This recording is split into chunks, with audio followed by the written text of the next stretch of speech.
Okay, well, I think we're okay to get started, and maybe some other folks will join us.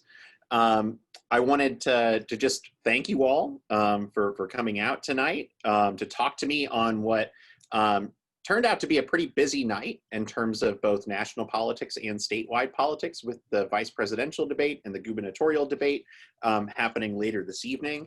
If you're interested in having conversations about the vice presidential debate online, you can join us at PLU Debate Watch is the hashtag on Twitter that you can use, and you can engage with us, with me and with the students on topics related to what is happening in the vice presidential debate.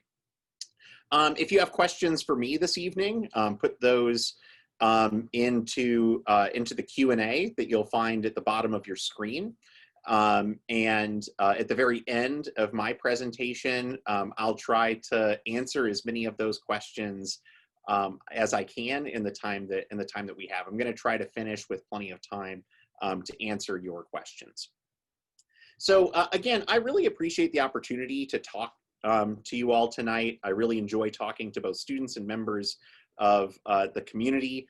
It often restores my faith in the future of American government, to see folks so engaged and attentive to politics. So I really appreciate you being here. And with that, I'm going to go ahead and share my screen with you all. Okay, so our topic tonight is the 2020 presidential election, and just to give you a little bit of a roadmap for what I'm going to do tonight, I'll talk about the state of the race. Where are we right now? I'll talk about the nature of polarization in American politics. I'll talk about navigating the information swamp. So how do we find true information amidst lots of misinformation or disinformation? I'll talk about voting rights in this country and the importance of voting. And I will end with a conversation about how we find hope in difficult times. This has been a really busy last 3 weeks. There's been a lot that has happened, and it is impossible for me to cover it all, but it is important for you to know if you want to understand the state of the race. So in the past 3 weeks alone, Ruth Bader Ginsburg died. Breonna Taylor's grand jury decision occurred, in which no one was charged in her death. The first presidential debate happened last week. The president and the first lady tested positive for the coronavirus, and the United States surpassed 200,000 dead as a result of the global pandemic.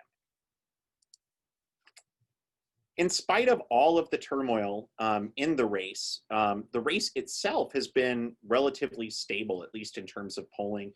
Biden's lead since the 18th, which is the day that Ruth Bader Ginsburg died, his lead has increased by about 3 percentage points, according to the average of the polls that's compiled by Real Clear Politics.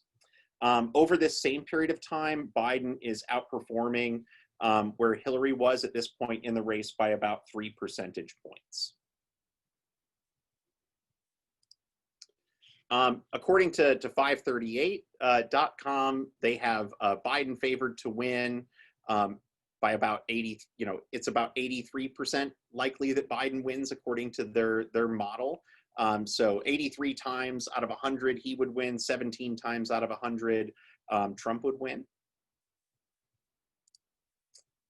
According to the Real Clear Politics polling averages in all of the states, this is a snapshot of the election if it was held today, and all statewide polling was correct. So they would say Biden would win by 374 electoral votes to Trump's 164. As part of this, Biden seems to be cutting into some of the demographic groups that helped Trump win in 2016. And this is no easy feat given how polarized our political environment is. So let me just take you in over a journey of for a little journey of polarization in the last couple decades. So this is data that was compiled by the Pew Center. Essentially, there are two mounds. There's a blue mound and a red mound. The blue mound is sort of Democrats, red mound is Republicans. What they are demonstrating here is that most Republicans and Democrats were neither consistently liberal or consistently conservative in 1994. Most of them ended up somewhere in the middle. It was a fairly moderate electorate. In 2011, you can see that the share of moderate folks is starting to shrink.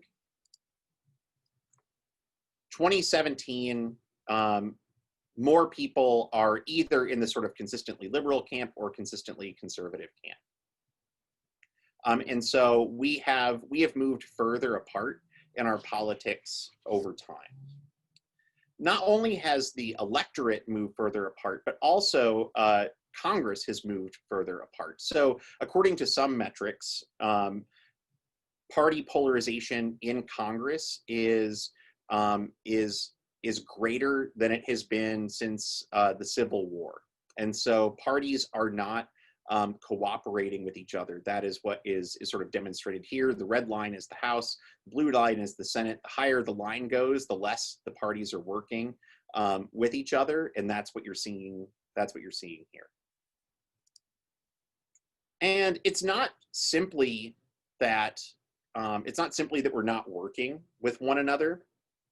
It's also that we don't particularly like each other very much. So 45% of Republicans see the Democratic Party as a threat to the nation's well-being. 41% of Democrats see the Republican Party as a threat to the nation's well-being. And so folks have very unfavorable views of the opposite party, and they don't, and those views are not simply that they don't like them, but they view them as a sort of existential threats to the safety of the country. And I don't want to be Pollyannish about how things were much better when we were less divided. Much of the compromise of the past was done at the expense of marginalized folks who were not provided a voice in political discussions. But nonetheless, the fact that we are so polarized makes it difficult to find common ground when it comes to sort of policy problems that we would like Congress to deal with. The Reuters Institute recently released its 2017 digital news report, analyzing surveys from 70,000 people across 36 countries, and they provided a comprehensive comparative analysis of news consumption. The higher the number here, the more disparate partisans are in terms of the news that they consume. So essentially what they're demonstrating is that we are isolating ourselves into partisan bubbles with respect to the news sources that we're using. These bubbles tend to reinforce our existing partisan perspectives. So we already don't trust each other, and we only surround ourselves with information which teaches us not to trust the other even more. I'm even more worried about, outside of these sort of partisan bubbles, I'm more worried about the spread of untrue information and the ways in which that is corrupting our politics. There was a really great study that was published in Science called The Spread of True and False News online by Khashoggi, Roy, and Aral. And in that article, they looked at Twitter comments from 2016 to 2017. They looked at 126,000 stories that were tweeted by 3 million people more than 4.5 million times. And they found that falsehood, this is their language, falsehood diffused significantly farther, faster, deeper, and more broadly than the truth in all categories of information. And the effects were more pronounced for false political news than for false news about terrorism, natural disasters, science, urban legends, or financial information. And they argue that that false news is spreading more, not because there's some sort of, that bots are involved in that process, but they argue that much of this spread relates to individuals spreading false information. In fact, they conclude that false information online spreads 10 times faster than true information, which is scary. It's scary at a time when we're navigating public health concerns, and it's scary in terms of thinking about how people acquire information which will guide their decision about who to vote for. An example of the way that is invading our response to the pandemic. This is just one article. There was a relative that I saw on Facebook that was posting information about how Bill Gates was going to be using a vaccine for the coronavirus to inject planting devices in individuals to somehow gain control of them. This spread so far and to so many people that Bill Gates had to deny that is what he was doing in his efforts to provide support. Perhaps one of the most dangerous conspiracy theories that we've seen spread and spread quite a bit in the last short while is QAnon.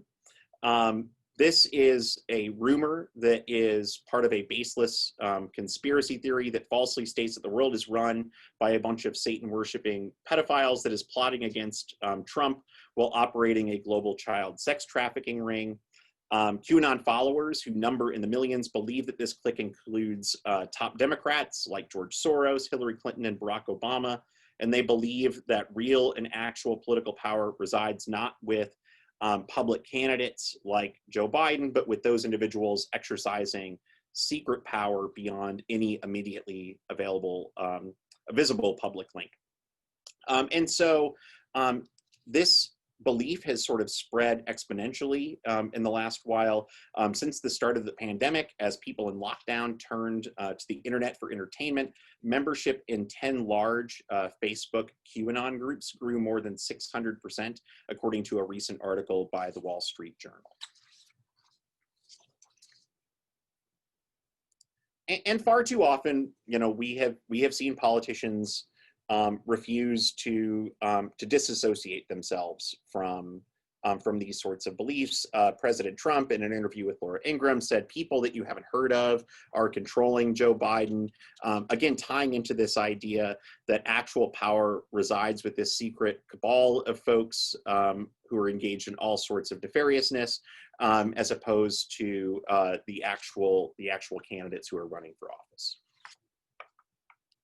Additionally, there are folks like Marjorie Greene and other politicians who are running in this year's races who have in the past supported QAnon conspiracy theories. So this is Marjorie Greene. The party, Steve Scalise, who's in Republican leadership, said, the people that know her say her real drives and passions are fighting for life and battling socialism. Those are things that a lot of people are very interested in fighting for. And he said, you've got to respect every district. And I think I owe it to her to have a real good, candid conversation. She's running for office. She has in the past supported this QAnon theory, and she is not alone among members of this current class of candidates in 2020. A civics poll reported that belief in this particular conspiracy was really pronounced. Their results suggest that about 1 in 3 Republicans believe that QAnon is mostly true. 23% of Republicans say some parts of the conspiracy are true, and only 13% of Republicans think that it is not true at all. And in terms of Democrats, 72% of Democrats say that the theory is not true at all. I find that concerning as well. That means that 28% of Democrats at least think that there is some basis in fact for this conspiracy theory. And again, this relates back to our sort of inability to vet the information which is being disseminated online. So what can we do about these things? So as news consumers, I think first and foremost, we need to be really skeptical. In particular, we need to be skeptical with things being shared on social media. We need to make sure that we are spreading true information. So circulate information to combat the dissemination of disinformation. I don't know that we can fully stop the spread of false information online that is influencing people without some sort of severe draconian effort to control speech online. And I don't know that that would necessarily be a good thing. So, but what we can do is in our own pockets of society, we can circulate true information. We can combat falsehood as it presents itself to us. One thing that I have found helpful to ask myself when I am receiving information about politics online is, does it sound too good to be true to me? And so we often will share things that aren't true because we're just inclined to believe that it's true. So, for example, if you don't like Donald Trump and you see a story online that said that he, stole all the money, stole all the gold from Fort Knox so that he could build, a new golf course somewhere, you might share that because you were inclined to believe the worst about Donald Trump, but that doesn't mean that you have done your due diligence. If it sounds too good to be true, take a second. Make sure that you can confirm it with other sources. Again, respond to folks, even those that you care about. You can respond with care, but you should definitely respond when presented with things that are not true.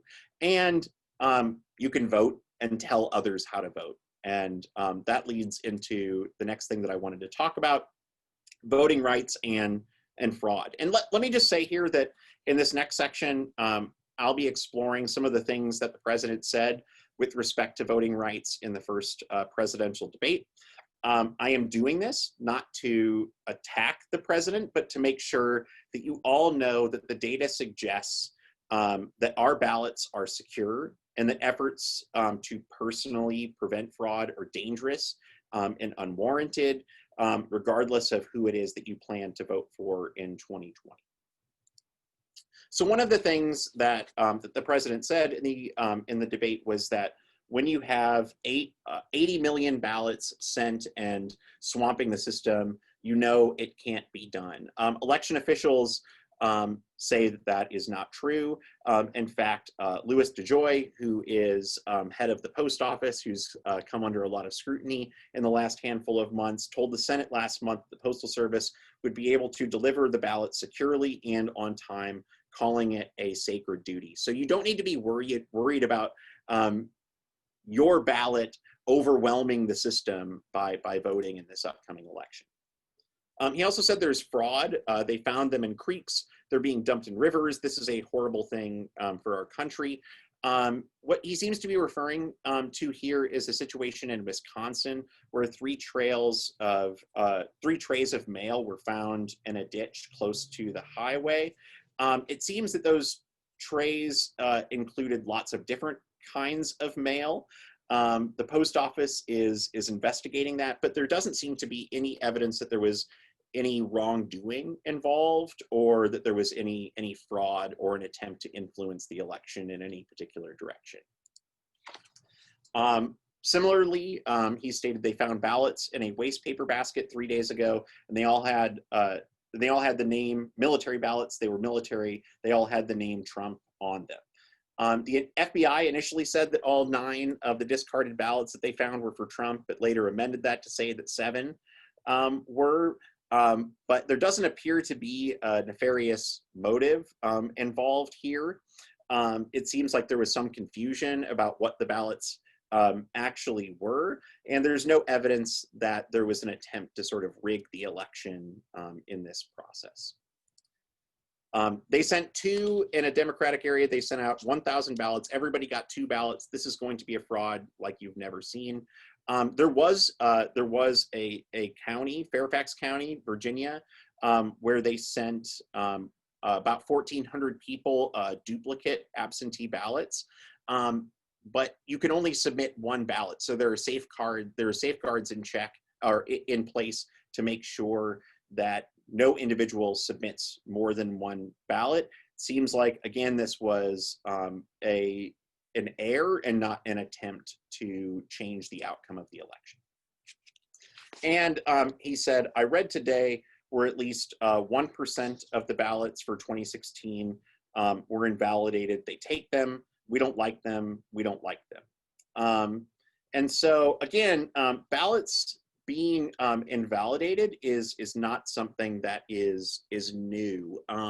Ballots ballots can be invalidated for lots of reasons, and that is why it's really important in this election cycle to make sure that you are that you're following instructions in filling out your ballot, that you are telling those around you how to fill their ballot out properly. Ballots can be rejected for a variety of reasons, things like your signature doesn't match, or that you didn't use the correct envelope in submitting your ballot. And so pay attention to the rules and encourage others to do so as well.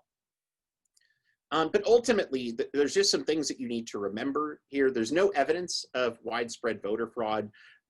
Any sort of serious academic study of voter fraud has been unable to find any evidence that there's a significant issue with voter fraud in this country. Rejected ballots, again, are not evidence of voter fraud. Make sure you follow all instructions so that your ballot does count on election day. Send in your ballot early. If you are concerned about the system being overwhelmed, or perhaps the post office not getting your ballot there on time, make sure that you are voting early. And use the channels that you have, use the contacts that you have to inform others of how to vote properly.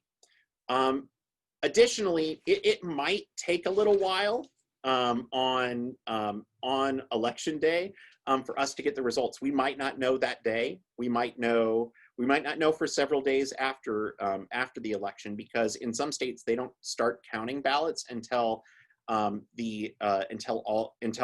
election day. And in those cases, with the number of absentee ballots that are going to be submitted in this election cycle, it's going to take them a little while to count them all up and to make a determination with respect to who won that state. So be patient. And the fact that results aren't coming in, or that results change as more ballots come in, that's not evidence that there's massive fraud or an attempt to rig the election.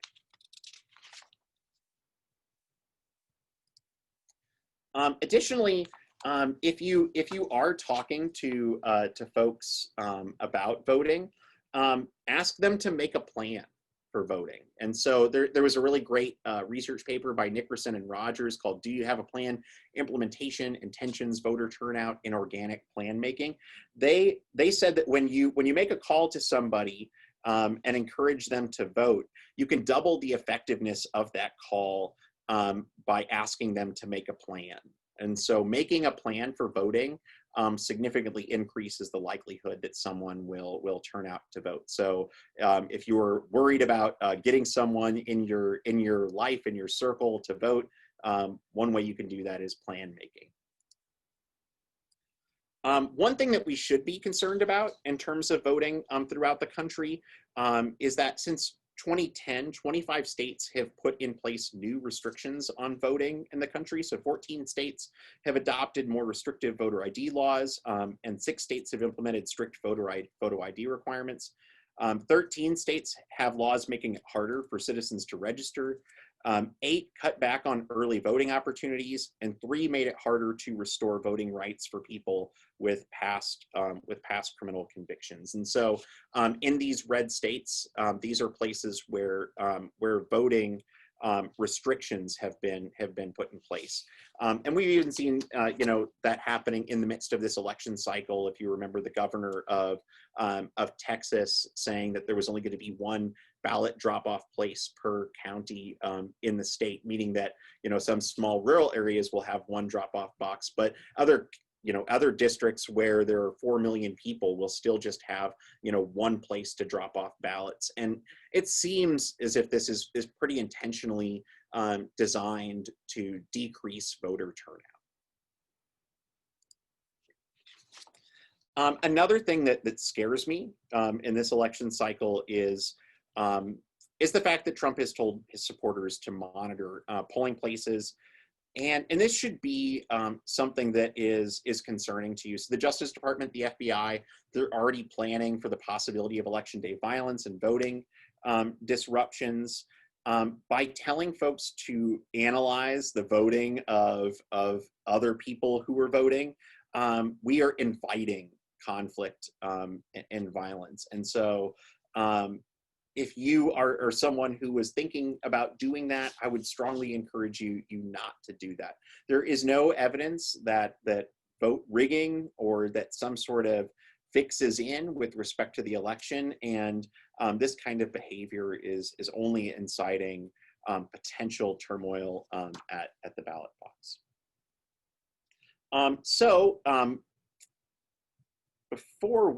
Before I turn things over to questions, I just want to acknowledge that we're all facing a lot of turmoil right now. So we're in the midst of a global pandemic. We've seen really horrific instances of racial violence in this country. We are, because of the pandemic, in a time of economic turmoil. As I mentioned before, we are experiencing bitterly divided politics where we not only can't agree on policy with each other, but we assume that those who disagree with us are sort of out to get us and want ill for us.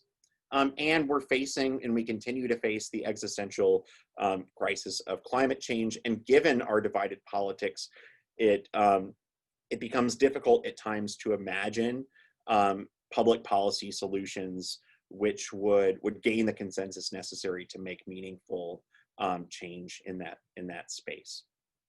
And so I wanted to talk briefly, really quickly, about hope before answering your questions. Hope in the midst of all of this. For me, one of the sources of hope that I have is students that I work with. Recently, I convened a panel of students who were involved in the Sunrise Tacoma movement, and hearing their optimism and their hopefulness for the future was really infectious.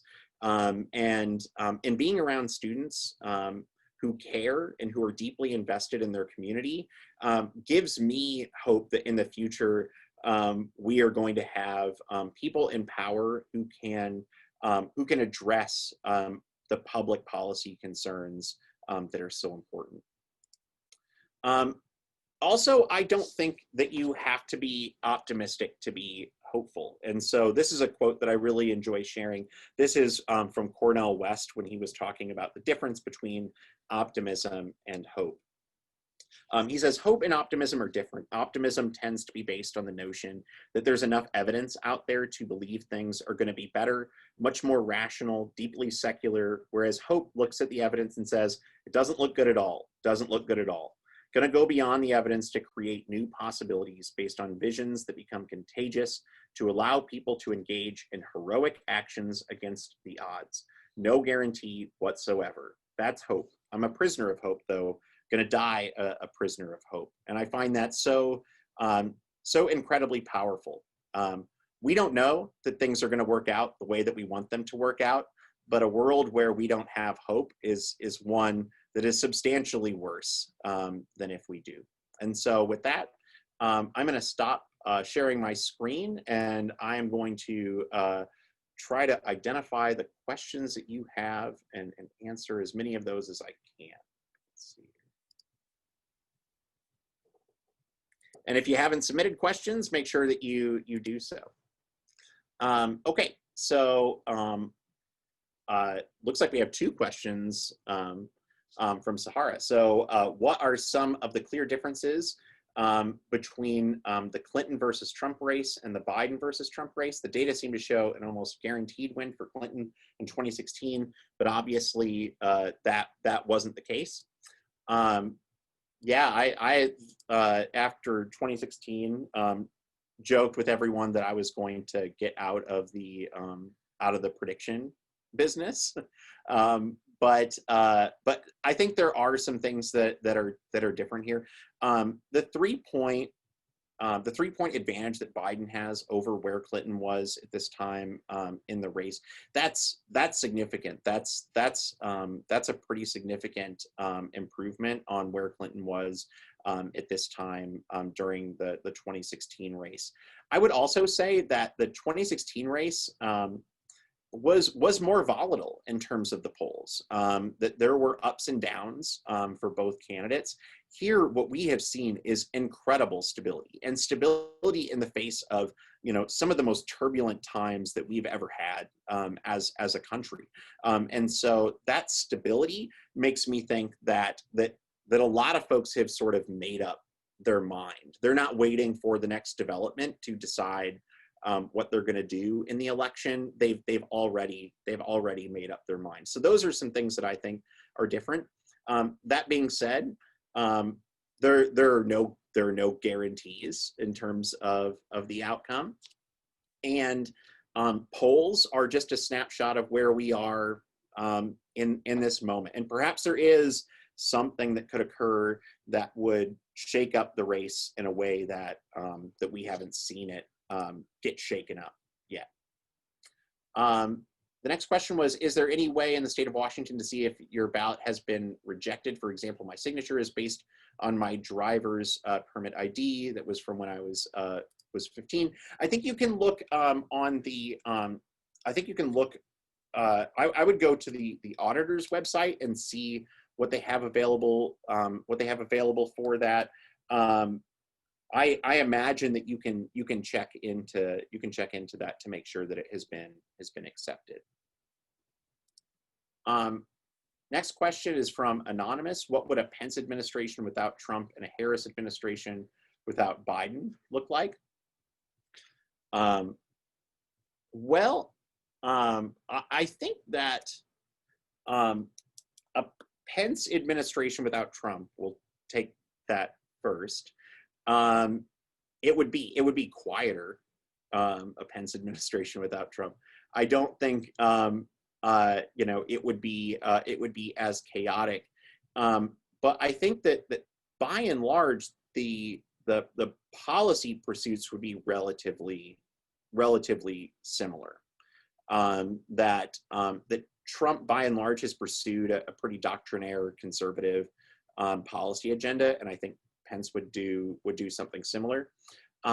If Kamala Harris was president, I think you could say that things would perhaps be slightly more progressive. At least it's a little bit hard to say, given that we haven't seen what a Biden administration would look like. We need to see. We're going to get a sense for what a Biden administration will look like if he wins, and we can see what the sort of makeup of Congress looks like. And so, does a Biden administration with a Republican Congress mean that you get lots of attempts at sort of compromise with the opposition party? Does a Biden administration with Democrats in control of both the House and the Senate lead to lots of progressive reforms, or does it lead to lots of sort of fighting between a moderate Biden administration and a more progressive base? And so I think that in order to make a determination of what a Harris administration would look like relative to that, we need to see what Biden's administration would be like. Do you think the Electoral College needs to be dismantled? And do you think that it will be dismantled in the next few years? I'll answer that last part first. No, I don't think it will be. I don't think it will be dismantled. In order to dismantle the Electoral College, you would need a constitutional amendment.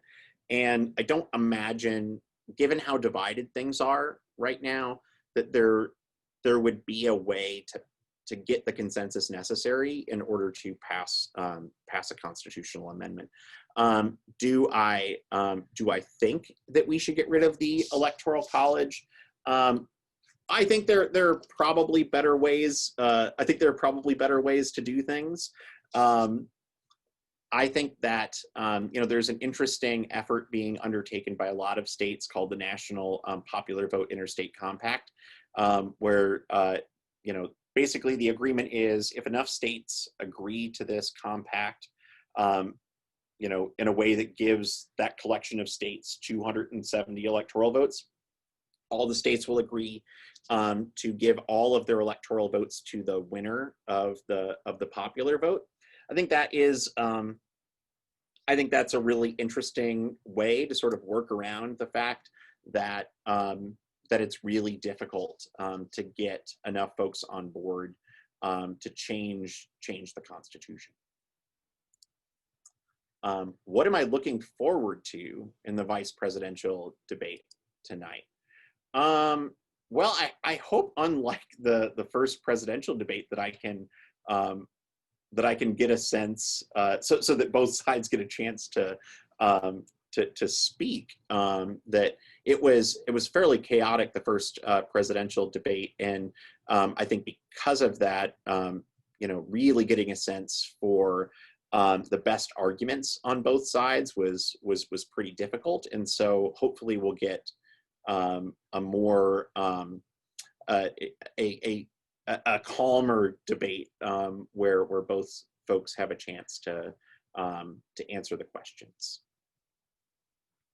That being said, I am political scientists are kind of notoriously skeptical of the impact of debates, and so we kind of view debates as political theater. That it's really interesting to watch if you're involved and interested in politics, and I really enjoy watching debates. But there's a big question as to whether they move any voters. So, you know, if you're interested in politics to the point that you're sitting on a Wednesday night watching a debate, then you are likely someone who already knows who you're going to vote for.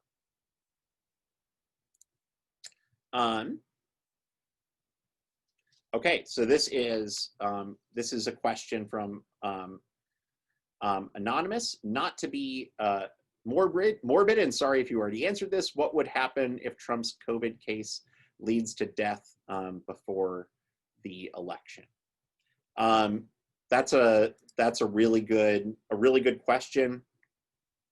If it was earlier in the process, then the Republican Party would have to select a new nominee and try to get ballots changed before they went out to voters. I think it's too late for that at this point. So what would essentially happen, I think, now is that you know, the Republican Party and Mike Pence would make the case that voting for Trump would lead to a Pence administration, and the campaign would take on that character.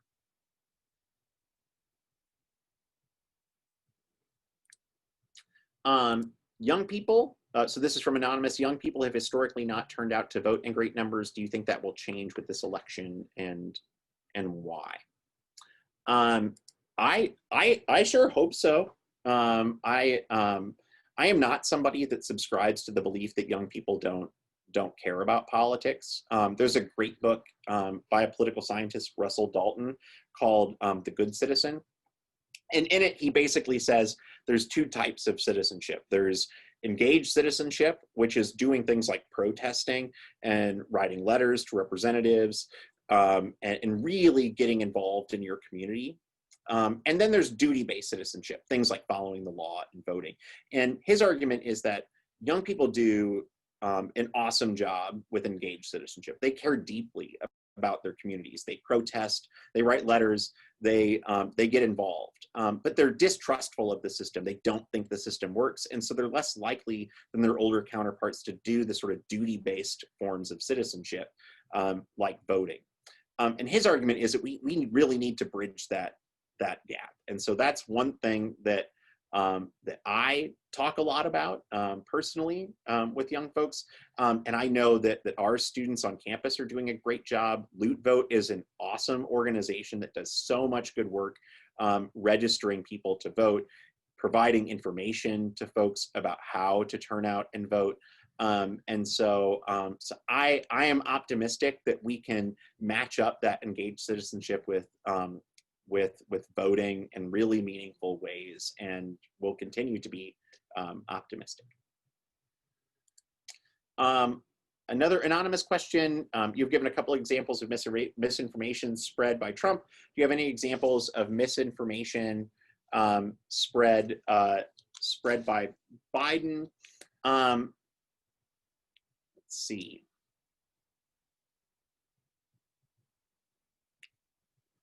I don't have anything along those lines. There's sort of the normal exaggerations, right? There's, you know, claiming that, you know, like you claim that your policies are going to do more than they're going to do, and claiming that your opponent's policies are going to do more damage than what they say.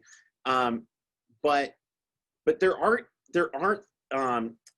corresponding examples to the Biden campaign in this respect. There's nothing like QAnon that is getting sort of tacit endorsement by the Biden campaign. And I think that's one of the things that's really challenging in this environment. I have never found it difficult in the past in teaching political science to talk about politics and say, here is the sort of Republican perspective on this public policy issue. Here's the Democratic perspective on this policy issue. Like I've always found that to be a fairly easy thing to do, but it is really difficult. In this instance, there is one side that is spreading more misinformation, and I think that it becomes a disservice if I try to say both sides are sort of equally culpable, because I don't think in this case that is true. There's another question from Gary. What Senate races are you paying attention to this year? I think there's a lot of really interesting Senate races. I think that the Lindsey Graham, Jamie Harrison race is really interesting. You know, if Lindsey Graham loses, that could spell real trouble for Republicans across the board on election night. There are interesting candidates to pay attention to, like Kelly in Arizona, and so I think that there's a lot of really interesting races. If the polling is right here for Biden, if he really is up by the amount that folks suggest, that's going to have a real impact on these Senate races. That people tend to turn out for the big ticket race, and so lots of if this data is correct, lots of Democrats are going to turn out and vote for Biden, and split ticket voting is pretty rare. So they're also going to vote for Democratic candidates in down ballot races, and that's going to be good for Democrats in the pursuit of regaining control of the Senate. Doug says, if the Dems win the executive and the Senate, will they add seats to the Supreme Court, and how would they do that? I'll admit to being unsure about whether they will do this or not. I think there was a little bit more dialogue about adding seats to the Supreme Court right after Ruth Bader Ginsburg died, and maybe it's just the nature of the changing news environment that our attention span is sort of necessarily only focused on the thing that happened 15 minutes ago. But I did hear more conversation about adding seats earlier on. It would actually be if Biden was president and Congress was controlled by Democrats, it would be really easy to add seats to the Supreme Court. The number of Supreme Court justices is not defined in the Constitution.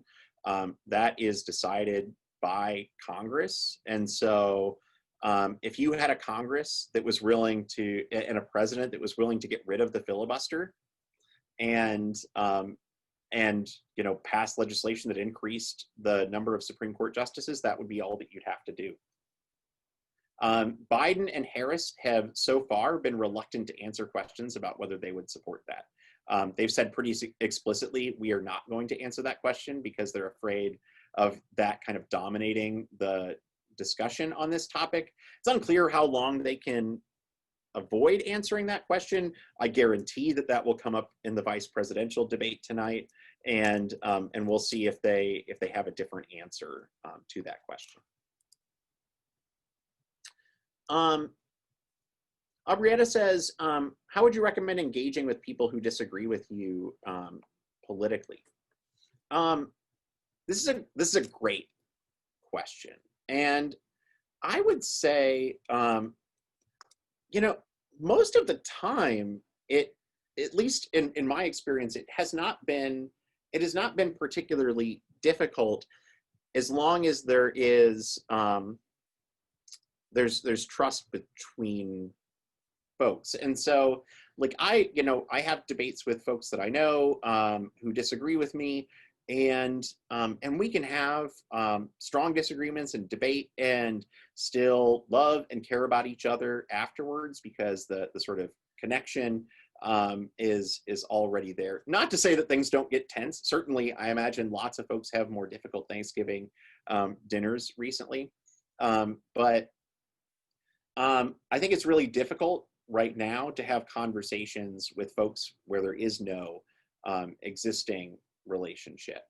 The fact is, it's really difficult to change minds. We're pretty entrenched, and so you know, I don't think we can go into these kinds of conversations with the intent to change minds.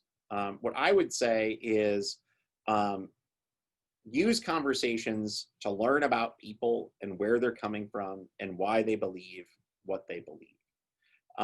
That makes you a more thoughtful person, makes you more knowledgeable about politics and why people believe what they do. And I think it avoids you walking away frustrated because you didn't convince somebody of the rightness of your argument. It's really difficult to change opinions. People are dug in right now. Let's see. Thoughts on the gubernatorial and lieutenant governor races in Washington. I think the gubernatorial race, I think, is not going. You know, if I was to predict, I would say that it's not going to be particularly close. I would say one thing to watch out for here is the second half of that question, the lieutenant governor race. So Denny Heck and Mark Elias are running for lieutenant governor.